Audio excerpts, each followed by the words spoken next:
ఆ వార్తలో అంతా అనుమానాస్పదం. వివేక హత్య కేసులో సాక్షుల మరణాలపై ప్రభుత్వం సీరియస్. దీంట్లో వాళ్ళు ఎక్కడ అచ్చు వేయాలి, ఏ సైజు అక్షరాలతో వార్త రాయాలి,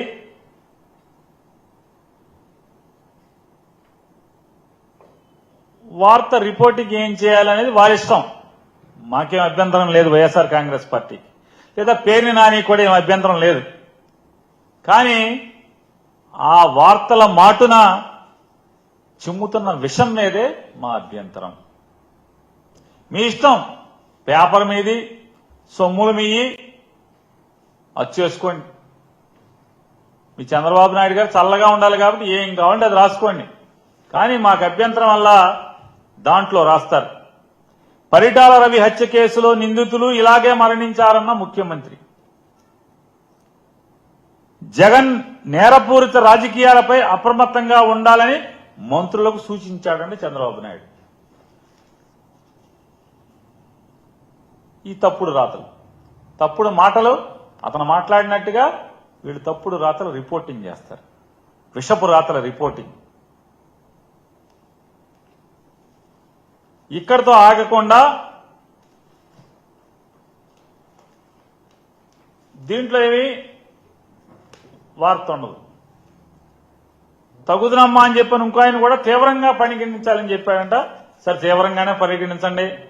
సుగాలి ప్రీతి మరణం గురించి తీవ్రంగా పరిగణించక్కలా. 30,000 మంది మిస్ అయిన ఆడపిల్లలు విషయాలను ఆరా తీయటంలో, అజగనుకోవడంలో తీవ్రంగా పరిగణించాల్సిన పని లేదు. కానీ ఈ వాచ్మెన్ రంగన్న మరణం మాత్రం తీవ్రంగా పరిగణించాలి. మరి పరిగణించండి, తప్పేం లేదు. రెండో పేజీలో రాస్తారు. ఈ రెండవ పేజీలో ఈ విషయం ఏంటంటే, వివేక హత్య కేసులో కీలక సాక్షుల వరుస మరణాలు అని హెడ్డింగ్ పెట్టి రాస్తాడు. దాంట్లో 6 పేర్లు ఫోటోలేసి, మామూలుగా మంత్రివర్గ ప్రమాణ స్వీకారానికి 1, 2, 3, 4, 5 ఫోటోలు వేసి వాళ్ళ చరిత్ర రాస్తారు కదా, అలా ఆయన రాసుకొచ్చాడు. ఈ 6 సాక్షులు మరణించారు అని చెప్పాను వివేకానంద రెడ్డి గారి హత్య కేసులో.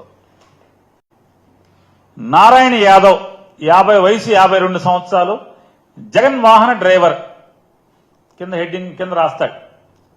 ఇతను సాక్షి, వివేకానంద రెడ్డి కేసులో సాక్షి అని రాస్తాడు.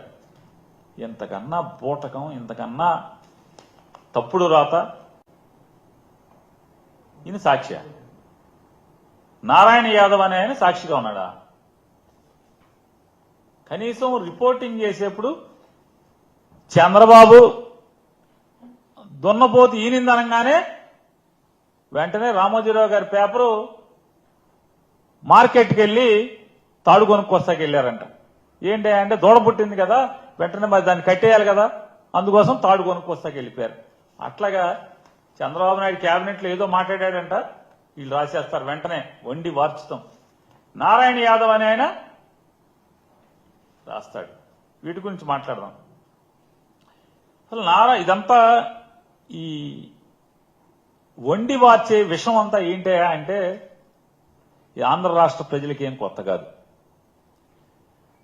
గౌరవ నారా చంద్రబాబు నాయుడు గారు ఆయన అలవాటు ప్రకారం తన సహజ వైఖరి మేరకే వైఎస్ వివేకానంద రెడ్డి గారి కేసులో 61వ సాక్షిగా, వైఎస్ వివేకానంద రెడ్డి గారి కేసులో 61వ సాక్షిగా ఉన్నటువంటి 65 సంవత్సరాల వాచ్మెన్ రంగయ్య గారు మరణాన్ని కూడా జగన్మోహన్ రెడ్డి గారి మీద విషం చెమ్మటాకి తన శ్రేయోపత్రిక అయినటువంటి ఈనాడు ద్వారా తాటికాయంత అక్షరాల్లో అచ్చు వేయించి ఇవాళ మరో కొత్త నాటకానికి జగన్మోహన్ రెడ్డి గారి మీద మరొక విషపు నాటకానికి తెరదీయటం జరిగింది.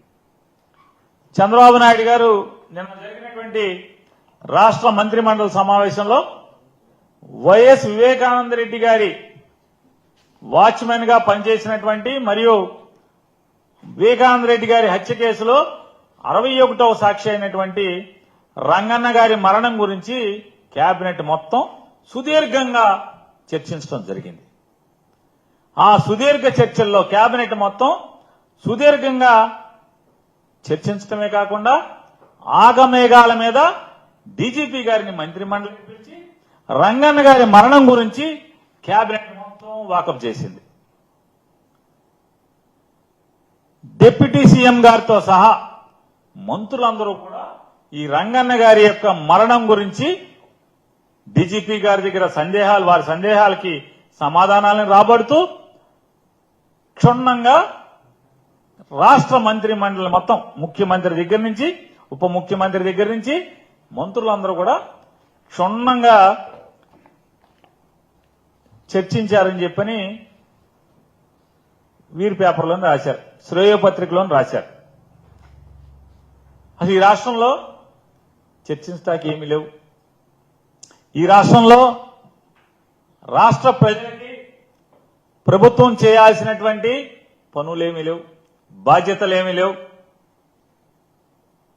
ఇదే తక్షణ అవసరం ఆంధ్రప్రదేశ్ రాష్ట్ర ప్రజలకి, రాష్ట్రానికి ఇదే తక్షణ అవసరం కింద కేబినెట్ మొత్తం కూడా చర్చించారు.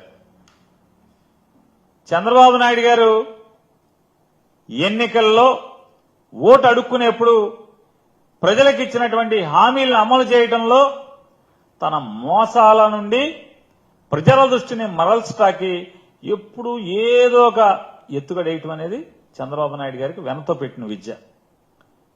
ఏదో ఒక ఎత్తుగడ ఎప్పుడు కూడా హామీల అమల్లో ఏదైతే ఎన్నికల్లో ఓట్లు అడుక్కునేప్పుడు ఏదైతే ప్రజలకి మాట చెప్పాడో ఆ మాట చెప్పింది అమలు చేయడంలో తన డొల్లతనాన్ని ప్రజల మనసుల్లో ఎక్కడ అది బలంగా నాటుకుపోతుందో, ఎక్కడ మదిలోకి ప్రజల ఆలోచనలో వస్తుందేమో అనే అనుమానం కలిగిన ప్రతిసారి కూడా ఏదో ఒక డైవర్షన్ పాలిటిక్స్ చేయటం అనేది చంద్రబాబు నాయుడికి గడిచిన 9 మాసాల్లో అదే పని మీద ఉంటున్నాడు ఆయన. ఈ డైవర్షన్ పాలిటిక్స్ ని ప్లే చేయాలి, తన దొంగతనాన్ని అంటే ఎన్నికల హామీలు ఇచ్చి మోసం చేస్తున్న విధానాన్ని. ఎన్నికలప్పుడు ఏం చెప్పాడు? సంపద సృష్టిస్తాను, సంపద సృష్టిస్తాం అనేది నాకు వెన్నతో పెట్టిన విద్య, సంపద సృష్టించి మొత్తం ఇస్తాను. జగన్మోహన్ రెడ్డి గారు ఇచ్చేటువంటి సంక్షేమ కార్యక్రమాలే కాకుండా ఇంకా పెద్ద ఎత్తున సంక్షేమ కార్యక్రమాలు చేస్తాను, ఏది కావాలంటే అది చేస్తానని 143 హామీలు ఇచ్చి ఆ హామీలన్నీ కూడా పంగనామాలు పెట్టి ప్రజలందరికీ కూడా ఆయన ఆ పనులు ఆయన చేసుకుంటున్నారు. తన రాజకీయ ప్రత్యర్థులందరినీ కూడా లేదా చంద్రబాబు నాయుడు గారి యొక్క రాజకీయ ప్రత్యర్థులను కానీ లేదా తన రాజకీయానికి లేదా కొడుకు రాజకీయానికి ఎవడు అడ్డొస్తాడనుకుంటే కనుక వాళ్ళందరినీ అప్రతిష్ట పాలు చేయటానికి తన శ్రేయోపత్రిక అయినటువంటి ఈనాడు ద్వారా తప్పుడు వార్తలు అరిచేయించడం, వారి పరపతిని క్షీణింపజేయడం ద్వారా లేదా రాజకీయంగా పనికిరాకుండా చేయటం ద్వారా తన ప్లాన్ అమలు చేయడంలో చంద్రబాబు నాయుడు గారికి పెట్టింది వెన్నతో పెట్టిన విద్య. ఇవాళ కొత్తగా జగన్మోహన్ రెడ్డి గారి గురించే కాదు, పిల్లనిచ్చి సాక్షాత్తు కాళ్లు కడిగి పిల్లనిచ్చినటువంటి వాళ్ళ మామ ఎన్టీఆర్ గారిని కూలదేయడం కోసం కూడా వారి భార్య లక్ష్మీపార్వతి గారి మీద ఎన్టీఆర్ పిల్లలందరికీ కూడా మనసులో విషాన్ని ఎక్కించి ఎన్టీఆర్ గారికి ఆయన పిల్లల్ని దూరం చేయటం, హరికృష్ణ గారిని పావుగా వాడుకుని ఎన్టీఆర్ మీద తిరుగుబాటు చేయించడం, ఊరూరా తిప్పటం. ఈ హరికృష్ణ గారు ఒకటి మాట్లాడితే 10 మాట్లాడినట్టుగా రామారావుకి వ్యతిరేకంగా ఈనాడు పత్రికలో అచ్చేయించటం, రామారావు గారి యశస్సుని ప్రజల్లో ఆయనకున్నటువంటి పరపతిని మసిపూసి మారేడికాయ చేసేట్టుగా అది కించపరిచే విధంగా, అది క్షీణపడే విధంగా ఎన్టీ రామారావు గారు లక్ష్మీపార్వతి గారి చేతిలో కీలుబొమ్మ అయ్యాడని చెప్పని పెద్ద పెద్ద తాటికాయ అంత అక్షరాలతో రాయించటం, మొత్తం కూడా తన శ్రేయోపత్రికలో రాయించి రామారావు గారి పలుకుబడిని పలచనం చేసి కూలదోయటం అనేది ఇవాళ ఈ రాష్ట్ర ప్రజలందరూ కూడా మనందరం సాక్షులమే. అంటే పేపర్ని ఎలా వాడుకుంటాడు అంటే ప్రత్యర్థులను కానీ తన రాజకీయ అడ్డంకిగా ఉన్న వారిని కూలదోయటం కోసం లేదా రాజకీయంగా తొలగించడం కోసం ఏ రకంగా ఆయన వాడుకుంటాడనేది మనందరం కూడా సాక్ష్యమే. అలాగే జగన్మోహన్ రెడ్డి గారి వ్యక్తిత్వాన్ని కూడా ప్రజల్లో హననం చేయడం కోసం, పలసన చేయడం కోసం ఆయన ఈనాడు పేపరు ఇద్దరూ కలిసి ఏ రకంగా అరాచకమైనటువంటి వార్తలను సృష్టించడం, విషం చెమ్మటం జగన్మోహన్ రెడ్డి గారు కాంగ్రెస్ పార్టీలోంచి బయటకు వచ్చిన దగ్గర నుంచి కూడా మనందరం చూస్తున్నాం. ఈ కేసు అసలు ఇదంతా ఏంటి? అసలు జగన్మోహన్ రెడ్డి గారికి ఏంటి సంబంధం? వాళ్ళ బాబాయ్ గారి హత్యకి జగన్మోహన్ రెడ్డి గారికి ఏంటి సంబంధం? ఏమీ సంబంధం లేకపోయినా సంబంధం ఉన్నట్టుగా చిత్రీకరించడం, వార్తలు అచ్చేయించడం, స్టేట్మెంట్లు ఇవ్వటం, ఇదంతా ఎవరు సృష్టించింది? ఇదంతా కూడా అప్పట్లో ఒక ముఖ్య వ్యవస్థలో ఉన్నటువంటి తనకున్న పలుకుబడినంత ఉపయోగించి సిబిఐని ప్రభావితం చేయటమా, ప్రలోభితం చేయటమా, ఎంపీ అవినాష్ రెడ్డి గారిని అలాగే వాళ్ళ తండ్రి భాస్కర్ రెడ్డి గారిని ముద్దాయిలుగా చేర్చింది ఎవరనేది సమాజం అందరికీ తెలుసు. పాత్ర ఎవరిది, సూత్రధారులు ఎవరు, పాత్రధారులు ఎవరు, ఎవరి రామ్ లఖన్ సింగ్ ఎవరు? రామ్ లఖన్ సింగ్కి అప్పట్లో ఉన్న వ్యవస్థలో ఉన్నటువంటి ఒక ప్రముఖ వ్యక్తికి లేదా ఆ ప్రముఖ వ్యక్తిని ఆడించేస్తున్నటువంటి ఇక్కడున్న ప్రముఖ వ్యక్తి అందరూ తెలిసి అందరికీ ఎవరెవరు అనేది. ఇవాళ వాళ్ళని తప్పుగా ఇరికించడమే కాకుండా ఈ తప్పుడు కేసుల నుంచి ఎప్పుడైతే ఇవాళ కాకపోతే రేపైనా నిజం నిలకడమే తెలుస్తుంది.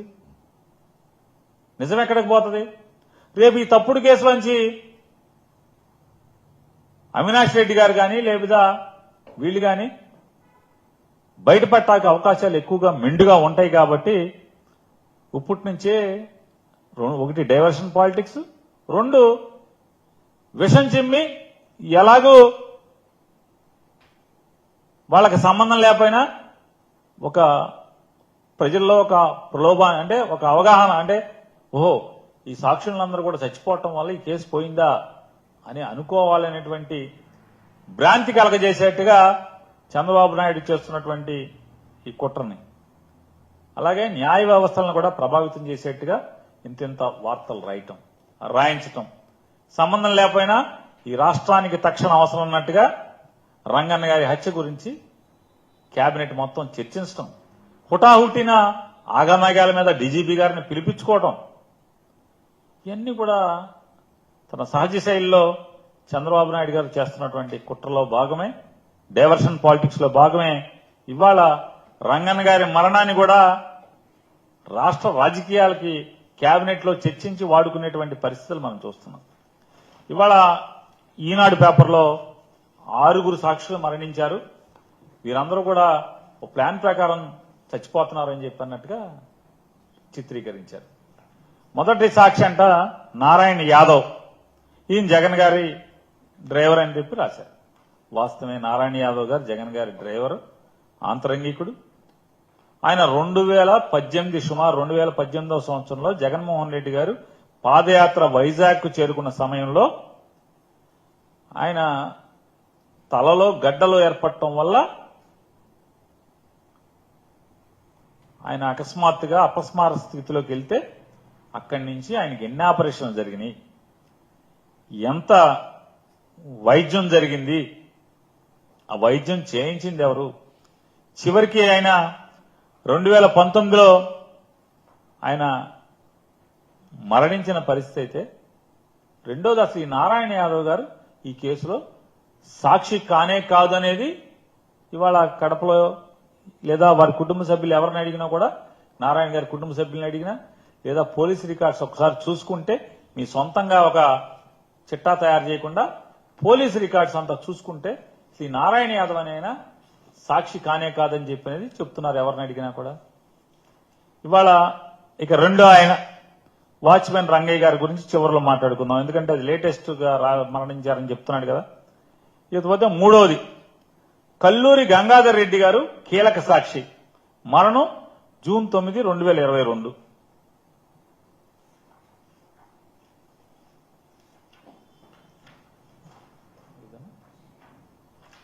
కల్లూరు గంగాధర్ రెడ్డి గారు. వీరిని సిబిఐ వివేకానంద రెడ్డి గారి కేసులో 243వ సాక్షిగా చేర్చడం జరిగింది. 243వ సాక్షిగా ఈ గంగాధర్ రెడ్డి గారు, కల్లూరు గంగాధర్ రెడ్డి గారు యాడికిలో చనిపోయే నాటికి యాడికిలో నివాసం ఉంటున్నారని చెప్పి చెప్తున్నారు. ఆయన బాగా దీర్ఘకాలంగా షుగర్ వ్యాధితో బాధించబడుతున్నాడు, షుగర్ వ్యాధిగ్రస్తుడు అని చెప్పి అనేది వారి కుటుంబ సభ్యులందరూ కూడా చెప్తున్నారు. ఆయన జగన్మోహన్ రెడ్డి గారికి ఈ దీంట్లో ఎలా అంటకట్టే ప్రయత్నం చేస్తామో చూసాం ఆ పేపర్ అంతా కూడా మనం. ఈ గంగాధర్ రెడ్డి గారు కూడా ఆయన సాక్షి కింద ఈనాడులో రాశారు.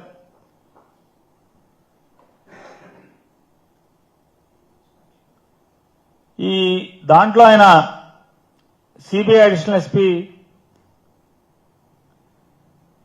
స్మిత్ బెదిరించాడు, సాక్షిగా నమోదు చేసి అవినాష్ రెడ్డి గారు శివశంకర్ రెడ్డి గారి మీద తప్పుడుగా సాక్ష్యం చెప్పని బెదిరించారని చెప్పని అప్పట్లో ఉన్నటువంటి ఎస్పీ గారికి కూడా ఈ గంగాధర్ రెడ్డి గారు రాతపూర్వకమైనటువంటి ఫిర్యాదు కూడా ఇవ్వడం జరిగింది. ఎస్పీ రామ్ సింగ్ గారి మీద, అడిషనల్ ఎస్పీ రామ్ సింగ్ గారి మీద, నన్ను ఇట్లా అవినాష్ రెడ్డి గారి మీద, శివశంకర్ రెడ్డి గారి మీద వీళ్ళు వివేకానంద రెడ్డి గారి హత్య కేసులో వీళ్ళ పాత్ర ఉందని చెప్పని బెదిరించినట్టు ఫిర్యాదు చేయడమే కాకుండా తాడిపత్రి కోర్టులో రామ్ సింగ్ మరియు నర్రెడ్డి సునీత గారి సమీప బంధువు జగదీష్ రెడ్డి గారు, బోనాల బాజిరెడ్డి గారి మీద కూడా ఒక ప్రైవేట్ కేసు కూడా ఫైల్ చేయడం జరిగింది.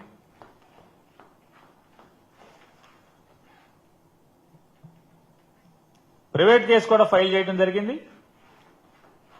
అప్పుడున్న ఎస్పీ గారికి ఇస్తే బహుశా కేసు కట్టి ఉండడు. కేసు అంటే మరణించే ముందు ఆయన జీవించి ఉండగా, గంగాధర్ రెడ్డి గారు జీవించి ఉండగా నన్ను ఇట్లా బెదిరించాడు పలానా ఆయన అని చెప్పని పోలీస్ ఎస్పీ గారు కేసు ఇస్తే కేసు రిజిస్టర్ చేసినట్టు లేరు. అందుకోసం ఆయన కోర్టులో ప్రైవేట్ కేసు కూడా వేయటం జరిగింది. ఆయన 9/6/2022 మరణించారు. మరణిస్తే వారి భార్య గారు నా భర్త చావు మీద విచారణ జరిపి ఏదైనా పొరపాట్లు ఉన్నాయా, ఎవరిదన్నా ఏదైనా ఉందా, విషప్రయోగం ఉందా, ఏముందో విచారణ చేయమని పోలీసులకు ఫిర్యాదు చేశారు. కేసు నమోదు చేశారు. కేసు నమోదు చేసి పోస్ట్ మార్టం కూడా చేశారు. పోస్ట్ మార్టం చేసి ఆ రిపోర్టులు కూడా ఇవ్వడం జరిగింది. అలాగే ఫోరెన్సిక్ ల్యాబ్ కూడా అవయవాలను కూడా పంపించడం జరిగింది. కేసు పూర్వపరాల్లోకి వెళ్తే, ఎవరి గంగాధర్ రెడ్డి గారి యొక్క మరణం పూర్వపరాల్లోకి వెళ్తే ఆ పోస్ట్ మార్టం సర్టిఫికేట్ ఆధారంగా కూడా ఆయనది సహజ మరణం అని చెప్పి నివేదికలు ఇచ్చారని చెప్పినది కూడా రికార్డులు చెప్తున్నాయి. మరి గంగాధర్ రెడ్డి గారిది సహజ మరణం అని చెప్పనేమో పోస్ట్ మార్టం రిపోర్ట్ చెప్తుంటే, ఇవాళ దాంట్లో అనుమానాలు ఉన్నాయని చెప్పని చంద్రబాబు నాయుడు గారు అంటమే కాకుండా ఈనాడు కూడా సొంతంగా వారి స్టోరీ రాసేస్తారు. అనుమానాస్పద మృతి అని చెప్పి, అనుమానాస్పద మృతి మా భర్త మీద చావు మీద విచారణ చేయమని ఆవిడ ఇచ్చినటువంటి కంప్లైంట్ మేరకే పోలీసులు కూడా కేసు కట్టి విచారణ చేశారు. విచారణ చేసి పోస్ట్ మార్టం కూడా చేశారు. అయిపోతే దాన్ని కూడా ఇవాళ జగన్మోహన్ రెడ్డి గారికి ఆపాదించి, అది ఈ కేసుతో ఏ సంబంధం లేని జగన్మోహన్ రెడ్డి గారికి ఆపాదించేటువంటి కథలు రాస్తారు, విషప్ కథలు. ఇక దీంట్లో 4వది కట్టికే శ్రీనివాసరెడ్డి గారు, 57 సంవత్సరాల వయసు, అనుమానితుడు. ఆయన చనిపోవడం కూడా ఒకసారి చూడండి అని చెప్తారు. అంటే ఈ దీనికే అంటగడుతూ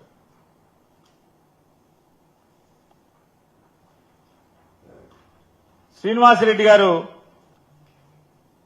ఆయన 2019 సెప్టెంబర్ 2వ తారీఖున 2019 సెప్టెంబర్ 2వ తారీఖున ఆత్మహత్య చేసుకున్నారు.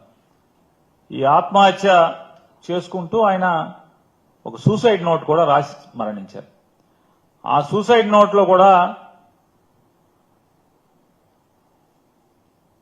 పోలీసుల వేధింపు కారణంగానే తాను ఆత్మహత్య చేసుకుంటున్నానని చెప్పని ఆయన సూసైడ్ నోట్ రాసుకు మరణిస్తే అప్పుడున్నటువంటి కడప ఎస్పీ గారి పర్యవేక్షణలో ఒక డిఎస్పీ ర్యాంక్ అధికారి విచారణ చేసి అది ఆత్మహత్య అని చెప్పని దాంట్లో ఎటువంటి సందేహాలు లేవు, ఆత్మహత్య అని చెప్పని ఆ అధికారి రిపోర్ట్ మీద కేసు క్లోజ్ చేశారని చెప్పి అనేది రికార్డు చెప్తుంది. అలాగే వైఎస్ అభిషేక్ రెడ్డి గారు 5వ పేరు ఈనాడులో రాసినటువంటి దాని ప్రకారం వయసు 36 ఏళ్లు, సాక్షి అంటే కేసులో ఆయన సాక్షి విట్నెస్, ఆయన మరణించాడని చెప్పి చెప్తారు. దాంట్లో కూడా అనుమానం అంటాం. ఇంతకన్నా కిరాతకం ఇంకేముంది? ఆయన అనారోగ్యంతో మరణిస్తే ఆయనకి బంధువులు చెప్పినటువంటి విషయాల మేరకు ఆటో ఇమ్యూనిటీ అనేటువంటి డిజార్డర్ ఉంది. దానివల్ల మల్టీ ఆర్గాన్ ఫెయిల్యూర్ వల్ల ఏఐజీ ఆసుపత్రిలో చికిత్స పొందుతూ మృతి చెందారు. ఈయన జగన్మోహన్ రెడ్డి గారికి ఎంత బంధువో సునీతం గారికి కూడా అంతే బంధువు, ఇద్దరికీ సమీప బంధువే. ఈయన సాక్షిగా ఎలా వచ్చారంటే సిబిఐ అధికారులు పిలిచి ఈయన చెప్పింది ఒకటైతే వాళ్ళు రాసుకున్న 161 స్టేట్మెంట్ వేరు. వెంటనే ఈనాడు ఆంధ్రజ్యోతిలో అప్పట్లో అభిషేక్ రెడ్డి గారు ఇలా వాంగ్మూలం ఇచ్చాడు అని చెప్పని పేపర్లో వచ్చేయంగానే ఆ పేపర్ చదివినటువంటి ఆయన అప్పట్లో పులివెందుల్లోనే ప్రెస్ మీట్ పెట్టి ఇది తప్పు, ఇది నేను అలా చెప్పలేదు, నా అనుమతికి భిన్నంగా నేను చెప్పిన దానికి భిన్నంగా వాళ్ళు 161 రాసుకున్నారని చెప్పని ఈనాడులో జ్యోతిలో నేను చదివానని చెప్పని ఇట్లా రాశారని చెప్పనేది ఆయన ప్రెస్ మీట్ పెట్టి కూడా ఆయన చెప్పడం జరిగింది. అలాగే అభిషేక్ రెడ్డి గారు చెప్పినటువంటి అంటే సాక్ష్యంలో కానీ లేదా ఆయన చెప్పకుండానే ఆయన చెప్పినట్టుగా సిబిఐ పోలీసులు 161 కింద రాసుకున్న దాంట్లో కానీ ఎక్కడా కూడా అవినాష్ రెడ్డి గారి పేరు కానీ వాళ్ళ తండ్రి గారి పేరు కానీ లేదు. అలాగే ఇక 6వ పేరు ఈ గంగిరెడ్డి గారు అంటే భారతి గారు తండ్రి గారు. ఆయన ఎక్కడా కూడా సాక్షి కాదు. కాకపోయినా ఇక్కడ దీంట్లో ఏం రాస్తాడు, ఇక్కడ చూడండి ఎంత అంటే ఈ చిత్రాలు శ్రేయోపత్రిక చిత్రాలు చూసుకోండి ఒకసారి. వివేకా హత్య కేసులో కీలక సాక్షుల వరుస మరణాలు అని హెడ్డింగ్ పెడతాడు, 6 ఫోటోలు వేస్తాడు. చూసిన వాడికి అందరికి ఏమనిపిస్తారు, 6 సాక్షులు చనిపోయారంట అనేది మాట్లాడుకోవాలి. దీంట్లో ఎవరు సాక్షులు? 6 సాక్షులు కాదు, 3 సాక్షులు. ఈ సాక్షులందరిది కూడా ఒక ఆయనది ఆత్మహత్య, ఇద్దరిది సహజ మరణం. ఈసీ గంగిరెడ్డి గారు అంటే భారతి గారి తండ్రి గారు, ఆయన ఎలా మరణించారో మొత్తం అందరికీ పత్రికలకి టీవీలకి అందరికీ తెలుసు. ఆయనకి కోవిడ్ సోకటం వల్ల పోస్ట్ కోవిడ్ ఇంపాక్ట్ వల్ల లంగ్స్ ఇంపాక్ట్ అయ్యి ఎన్నాళ్ళు హాస్పిటల్లో దీర్ఘకాలం హాస్పిటల్లో వెంటిలేటర్ మీద ఉన్నారు. ఆయన మృత్యుతో ఎన్నాళ్లు పోరాడారు. ఆయన వయోభారంతో పాటుగా ఆయన ఎన్నాళ్లు మృత్యుతో పోరాడనేది ఈ సమాజానికి తెలుసు, ఈ ప్రపంచానికి తెలుసు. తెలిస్తే ఆయన మరణం మీద కూడా సందేహం. ఆటో ఇమ్యూనిటీతో ఉందని చెప్పి బంధువులు చెప్పేటువంటి మల్టీ ఆర్గాన్ ఫెయిల్యూర్ వల్ల మరణించినటువంటి అభిషేక్ రెడ్డి గారి మరణం సందేహం అని ఇలాంటి రాస్తూ దాంట్లో 2వ సాక్షి ఈ 2-3 రోజుల్లో మరణించినటువంటి వాచ్మెన్ రంగన్న గారి మరణం కూడా దాని మీద కూడా రాసుకొచ్చారు కదా. ఓకే, ఇక వాచ్మెన్ రంగన్న గారి గురించి కూడా మాట్లాడుకుందాం. ఈయన వైఎస్ వివేకానంద రెడ్డి గారి ఇంట్లో వాచ్మెన్ ఉద్యోగంగా చేస్తున్నారు మరణించే నాటికి. ఆయన్ని సిబిఐ వారు 61వ సాక్షిగా నమోదు చేయడం జరిగింది. ఇవాళ ఏదైతే వారి రంగన్న గారిని మొదటిసారి పోస్ట్ మార్టం చేసే ముందు మరణించగానే రంగన్న గారి శ్రీమతి ఆవిడ ఒక కంప్లైంట్ పోలీసులు వారికి ఇచ్చినట్టుగాను, దాన్ని ఆధారం చేసుకుని 174వ సెక్షన్ ప్రకారం, అంతే కదా సార్, 100 అనుమానాస్పద మృతి కింద ఎఫ్ఐఆర్ కట్టి విచారణ చేసి పోలీసు వారు, కడప పోలీసు వారు విచారణ అనంతరం పోస్ట్ మార్టం చేసి వారి యొక్క పార్థివ దేహాన్ని ఖననం చేయడం జరిగింది కుటుంబ సభ్యులందరూ. అయితే ఎప్పుడైతే నిన్న చంద్రబాబు నాయుడు గారు కేబినెట్ లో డీజీపీ గారిని ఆగమేఘాల మీద పిలిచి ఈ రంగన్న గారి మరణం గురించి సుదీర్ఘంగా కేబినెట్ మొత్తం 24 మంది ఉన్నట్టున్నారు అనుకుంటా, ఒక్కటి ఖాళీ ఉంది కదా, ఆయన ఎవరి కోసం అట్టి పెట్టారని చెప్తున్నారుగా, ఆ 24 మంది కలిసి అసలు వారి మేధస్సు అంతా ఉపయోగించి మొత్తం కేంద్రీకరించి నిన్న మొత్తం డీజీపీ గారిని పిలిచి క్షుణ్ణంగా అధ్యయనం చేసి ఏంటా అంటే కడప నుంచి ఉన్నతాధికారులు కూడా నిన్న హుటాహుటిని ఇక్కడికి వచ్చి ఇక్కడి నుంచి పెద్దల సందేశాలు తీసుకెళ్లారని చెప్పనేది మీడియా మిత్రులు చెప్తున్నారు. హుటాహుటిని వచ్చారు, ఇక్కడ ఉన్నటువంటి మహనీయుల యొక్క సందేశాన్ని చెవిలో తీసుకుని గబగబా వెళ్ళి ఆయన ప్రెస్ మీట్ కూడా పెట్టారు నిన్న.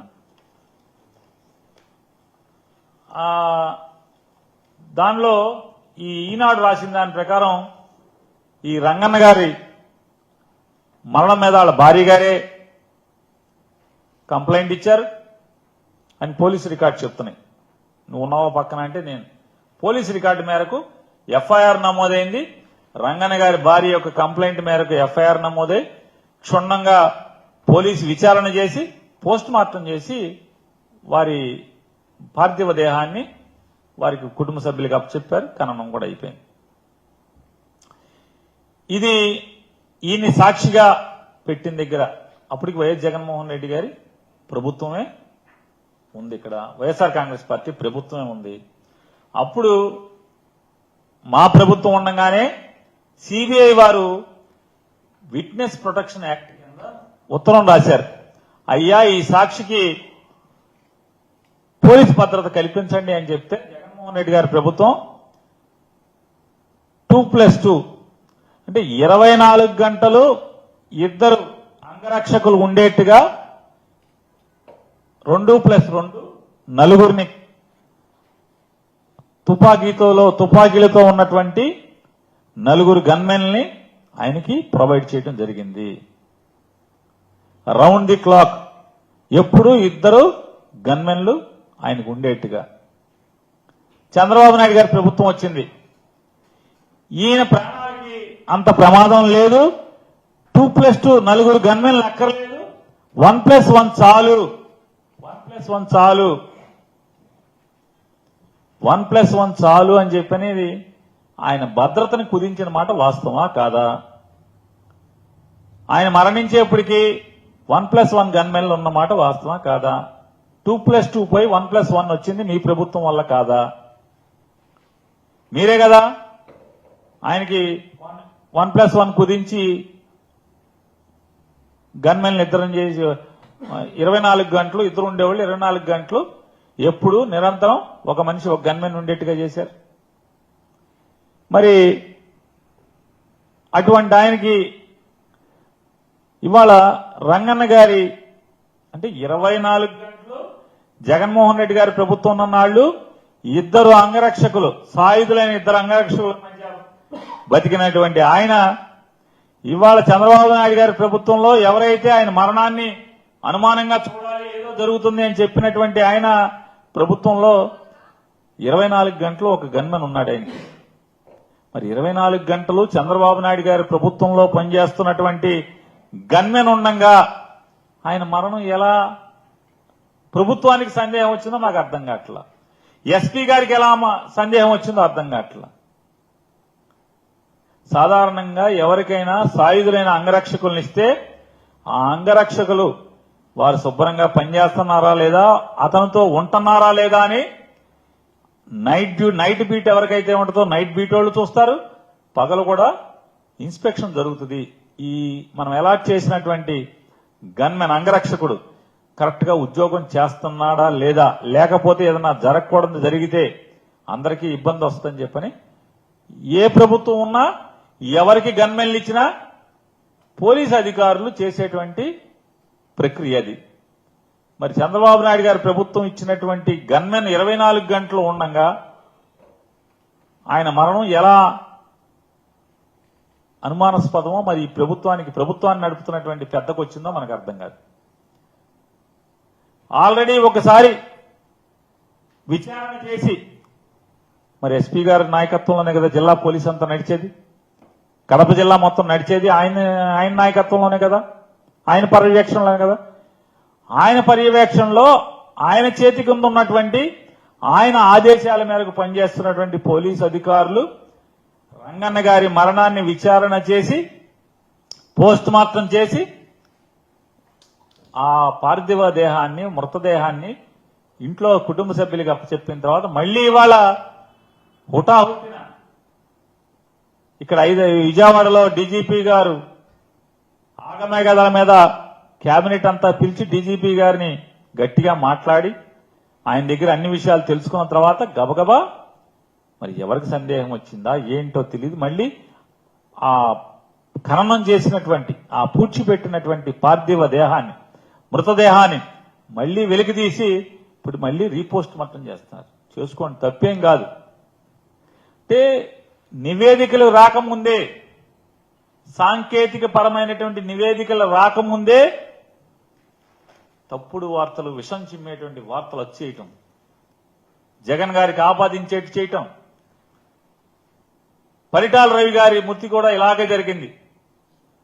పరిటాల రవి గారు చనిపోయిన తర్వాత చంద్రబాబు నాయుడు గారు ముఖ్యమంత్రి అయ్యావు కదా, పరిటాల రవి గారి శ్రీమతి గారు మంత్రి కూడా అయింది కదా మీ మంత్రిమండలిలో, మరి ఎందుకు విచారణ చేయలేదు? పరిటాల రవి గారి చంపేసినటువంటి హత్య కేసులో ఉన్నటువంటి ముద్దాయిలందరూ రకరకాల కారణాలతో చచ్చిపోయారని చెప్పని ఇవాళ నోటితో మాట్లాడే బదులు అది నోరా ఏమనాలి? 14 నుంచి 19 దాకా మీరేం చేశారు?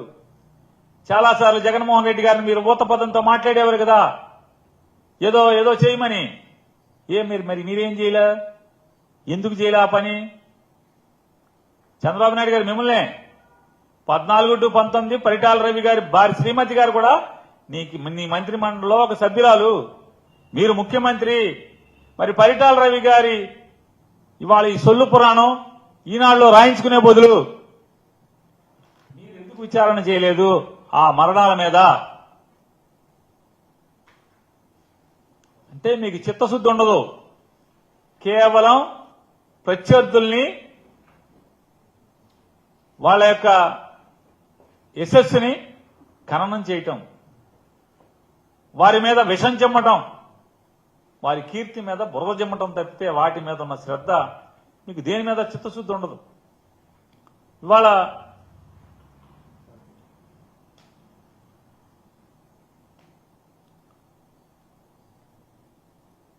సాక్షాత్తు కడప ఎస్పీ గారు ఈనాడు ఆయనతో మాట్లాడారని చెప్పి వాళ్ళు రాశారు ఈనాడు వార్త. ఈనాడు ఎస్పీ గారు చెప్పారని చెప్పని ఈనాడు వాళ్ళు రాశారు. ఏం రాస్తారు చూడండి.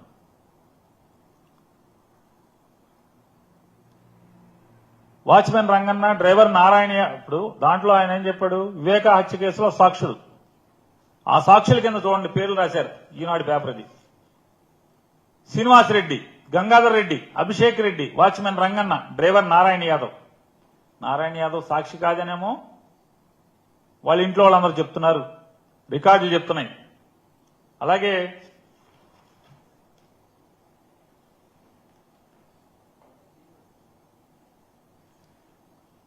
కటికల శ్రీనివాసరెడ్డి సాక్షి కాదు, కానీ దీంట్లోనేమో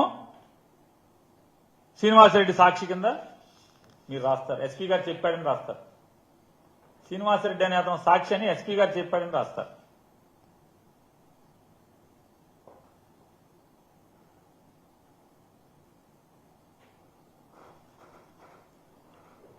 అనుమానాస్పదలో చనిపోవడం వెనుక నిందితుల ప్రమేయంపై ఆరా తీస్తున్నామని వైఎస్ఆర్ జిల్లా ఎస్పీ అశోక్ కుమార్ తెలిపారు. వివేక కేసులో కీలక సాక్షి రంగన్నమూర్తిపై అనేక అనుమానాలున్నాయి, ఎస్పీ గారు చెప్పాడని. వాటిని నివృత్తి చేయడానికి దర్యాప్తు చేస్తున్నాం. అప్పటి వరకు చోటు చేసుకున్న సాక్షుల మృతిపై విచారణకు సిట్ ఏర్పాటు చేశాం. ఇంకే ఆన్లైన్లో 10 మంది సీఏల్ని, ఎస్ఐల్ని, డీఎస్పీని ఆన్లైన్లో పెట్టామన్నారు. వైకాపా అధినేత జగన్ కారు డ్రైవర్ నారాయణమూర్తిపైన దృష్టి సారించాం. ఐపీఎస్ ఆఫీసరా?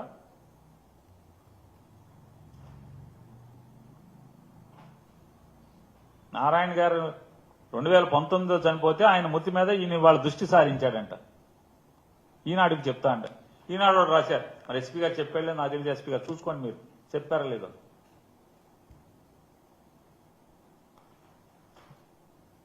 నారాయణ గారు రెండోది, నారాయణ గారు సాక్షి కాదు, ఈ కేసులో సాక్షి కాదు. ఆయన ఎలా చనిపోయాడో మొత్తం ప్రపంచానికి తెలుసు, కడప అందరికీ తెలుసు, వాళ్ళ కుటుంబం అంతా తెలుసు. ఆయన మరణం మీద కూడా దృష్టి సారించామని చెప్పి ఎస్పీ గారు చెప్తాడు. వ్యవస్థను ఎక్కడికి తీసుకెళ్తున్నారు, ఎంత లోతుకి తీసుకెళ్తున్నారు? లోతంటే ఈ లోతు కాదు, భూమి లోపలికి, పాతాళానికి తీసుకెళ్తున్నారు వ్యవస్థని. ఇవాళ నిరంతరం గన్మెన్ ఉన్నటువంటి రంగన్న గారు మృతి మీద కూడా మీకు అనుమానం, కేసు కడతారు, విచారణ చేస్తారు,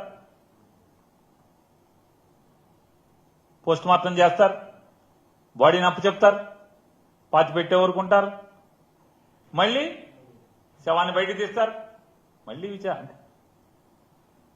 ఎవరు నిరికిద్దాం అనుకుంటున్నారు దీంట్లో? లేకపోతే ఎందుకు ఇదంతా?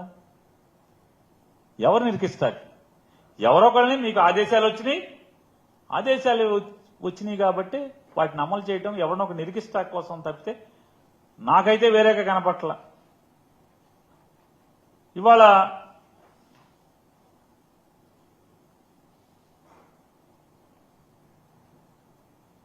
కేవలం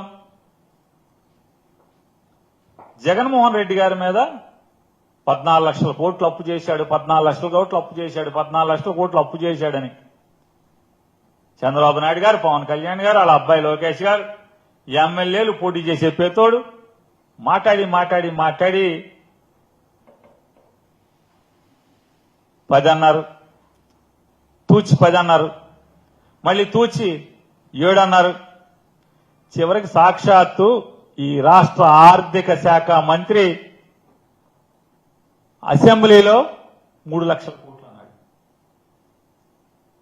చూడండి, అంటే వాళ్ళ చేసిన పాపం, వాళ్ళు మాట్లాడిన పాపం వాళ్ళ నోటితోనే కడుక్కుంటూ వస్తున్నారు. ఇంకా కడుగుతారు.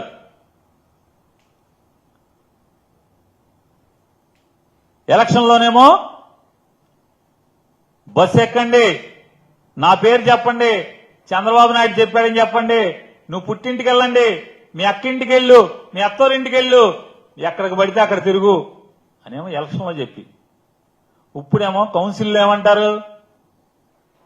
అన్నవరం వెళ్తాకి, తిరుపతి వెళ్తాకి, అక్కడికి వెళ్తాకి, పుట్టింటికి వెళ్తాకి కాదు బస్సు, జిల్లా సరిహద్దుల్లోనే అని చెప్పామని ఒక ఆవిడ చెప్తుంది. చంద్రబాబు నాయుడు గొప్పడా, ఈవిడ గొప్పడా మనకు అర్థం కాదు. ఆమె ఇచ్చిందే మాత్రం, ఈవిడేమో తూచి అంటది. అంటే అతనికి నోరు రా చంద్రబాబు నాయుడికి తూచి చెప్పటానికి. ఈవిడ అంటే ఇట్లాంటి ఎన్నికల హామీలన్నీ కూడా పక్కదారి పట్టిస్తాకి, ప్రజల్ని డైవర్షన్ చేయడానికి జగన్మోహన్ రెడ్డి 14 లక్షల కోట్లు అప్పు చేశాడని చెప్పని చెప్పి ఉన్నాము. ఇవాళ అదేమో 3 లక్షల కోట్లు అని చెప్పేనేమో మనం చెప్తున్నాం. ఇవాళ వాళ్ళే చెప్పారు కదా అసెంబ్లీలో. అంటే ఈ పాపాలన్నీ కూడా ప్రజల దృష్టిలోంచి ఏమార్చటానికి ఇటువంటి తప్పుడు మాటలు మాట్లాడటం, తప్పుడు కథనాలు, తప్పుడు ఎంక్వైరీలు. ఇవాళ ఇంకొకటి కూడా, ఏదైతే ఇందులో వేసినటువంటి 6 సాక్ష్యాలు, 5 సాక్ష్యాలు అని చెప్పని ఇందులో ఒక ఆయన ఏదో నిందితుడు అన్నాడు, అనుమానితుడు అన్నాడు, మిగతా వాళ్ళందరూ రకరకాలు చెప్పారు. ఇక్కడ పేరు రాశాడు, గంగిరెడ్డి గారి పేరు తప్పితే ఎస్పీ గారు 5 సాక్షులు అని చెప్పి ఎస్పీ గారు చెప్పినట్టుగా ఈనాడు ఆయన రాశాడు. ఇందులో మాకు ఎరుకున్నంత వరకు పోలీసు రికార్డు ప్రకారం 3 సాక్షులు. ఆ 3లో ఏ సాక్షి కూడా అవినాష్ రెడ్డి గారి పేరు కానీ వాళ్ళ తండ్రి గారి పేరు కానీ చెప్పలేదు. రెండోది, ఎవరైతే వాళ్ళు నిన్న మొన్న చనిపోయినటువంటి రంగన్న, వాచ్మెన్ రంగన్న గారు కూడా 164 ఇచ్చింది. దాంట్లో కూడా రంగన్న గారు జడ్జి దగ్గర నమోదు చేసినటువంటి సాక్ష్యంలో కూడా అవినాష్ రెడ్డి గారి పేరు కానీ భాస్కర్ రెడ్డి గారి పేరు కానీ లేదు. మరి ఏంటి ఇలా మరణించటం వల్ల ఒకవేళ మా పార్టీకి సంబంధించినటువంటి అవినాష్ రెడ్డి గారికి ఏ రకంగా లాభం అని నేను ప్రశ్నిస్తాను మిమ్మల్ని. మీరు ఇవన్నీ కూడా రుద్దే ప్రయత్నం చేస్తున్నారు కదా, ఇదంతా బురదేసే ప్రయత్నం చేస్తున్నారు కదా ఈనాడు పేపర్ ద్వారా, అలాగే కేబినెట్ లో మీరు చర్చించడం ద్వారా. నేను చంద్రబాబు నాయుడు గారిని అలాగే ఈనాడు వాళ్ళని ప్రశ్నిస్తున్నాను. ఇందులో 164 స్టేట్మెంట్ లో, రంగన్ గారు ఇచ్చినటువంటి 164 స్టేట్మెంట్ లో అవినాష్ రెడ్డి గారి పేరు లేనప్పుడు ఏం, ఆయన ఉంటే ఏంటి, మరణిస్తే ఏంటి, అవినాష్ రెడ్డి గారికి వచ్చిన నష్టం ఏంటి? ఎవరికన్నా ఉంటే వేరే వాళ్ళ పేర్లు ఎవరు చెప్పారో వాళ్ళకు ఉండాల్సి వస్తుంది. ఇబ్బందులు ఉంటే మరణించడం వల్ల ఇంక ఇబ్బందే. అందులో మిగతా వాళ్ళు ఎవరో రంగన్ గారు పేర్లు చెప్పాడు కదా, రంగన్ గారు కొంతమంది పేర్లు చెప్పాడు కదా, వాళ్ళకి నష్టమే కదా. రేపు ఇంట్రాగేషన్ చేయకుండా ఇంట్రాగేషన్ లో వేరేగా వాళ్ళకి ఏమైనా లబ్ధి చేకూరేదేమో, వాళ్ళు ఇంట్రాగేషన్ లో వాళ్ళు ఏమైనా పట్టుకోగలిగేవారేమో వాళ్ళ పేర్లలో. అది లేకుండా నష్టపోయింది ఎవరు ఉంటే అందులో ముద్దాయిలు నష్టపోతారు ఈ మరణం వల్ల, రంగన్ గారి మరణం వల్ల. అవినాష్ రెడ్డి గారికి రంగన్ గారికి కూడా ఏం సంబంధం లేదు. సంబంధం లేకుండా ఆ స్టేట్మెంట్ల పరంగా చూస్తే, సాక్షి పరంగా లేనప్పుడు ఈ బురద ఏంటి, విషయం ఏంటి, ఇవన్నీ డైవర్షన్ పాలిటిక్స్ తప్పితే. ఎప్పుడు నారాయణ గారు చనిపోయాడు, జగన్ గారు అంతరంగికుడు ఎప్పుడు చనిపోయింది? 2019లో ఆయన బ్రెయిన్కి సంబంధించినటువంటి వ్యాధితో మరణిస్తే ఇవాళ ఇవన్నీ అవాకులు చవాకులు పేలటం. ఇవాళ ఈ అవాకులు చవాకులు అంటే ఈ వ్యవస్థ, గన్మెన్లు ఉన్నటువంటి 24 గంటలు గన్మెన్ కాపలా ఉన్నటువంటి వ్యక్తి మరణిస్తేనే పోలీసు అధికారులకి, అంటే మా డీజీపీ గారికి కూడా అనుమానం అని చెప్పి రాస్తున్నారు కదా వీళ్ళు, వాళ్ళకి ముఖ్యమంత్రికి అనుమానం ఉంటే, అంటే మీ వ్యవస్థ, మీరు నడిపే వ్యవస్థ మీద మీకు ఏ మాత్రం నమ్మకం ఉందనేది మీరు చెప్పకుండానే మీ నోటితో మాటలు మాట్లాడడం వల్ల తేటతెల్లం అవుతుంది. అలాగే జగన్మోహన్ రెడ్డి గారు 2+2 ఇచ్చాడు రంగన్నకి. మళ్ళీ ఒకసారి అండర్లైన్ చేసుకోండి. జగన్మోహన్ రెడ్డి గారి ప్రభుత్వం 2+2 ఇచ్చింది. మీరు వచ్చి దాన్ని 1+1 చేశారు. కాబట్టి ఇటువంటి తప్పుడు వ్యాపారాలు, తప్పుడు మీటింగ్లు, తప్పుడు చర్చలు, విషం చిమ్మే కార్యక్రమాలని కట్టిపెట్టమని చెప్పని చంద్రబాబు నాయుడు గారికి హితవు చెప్తున్నాం.